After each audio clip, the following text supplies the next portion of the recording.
তুই এখন পর্যন্ত একটা গার্লফ্রেন্ড জোগাড় করতে পারলি না? কি করি করব বল, একটা মেয়েও তো পছন্দ হচ্ছে না। মনের মতো মেয়ে যদি একটা পেয়ে গেছি। কি পেয়ে গেছিস? প্রেম করার মতো একটা মেয়ে পেয়ে গেছি। ওদিকে নজর দিও না শোনা।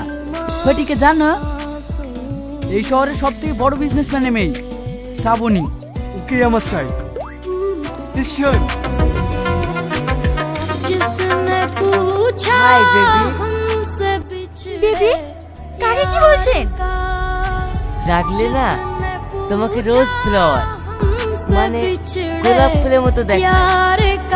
এই দিশা চল এখান থেকে। আরে যাচ্ছ কোথায়? বসো। মেয়েগুলোকে এভাবে ডিস্টার্ব করছিস কেন? আপনি যদি না থাকতেন তাহলে হয়তো এটা তো আমার কর্তব্য।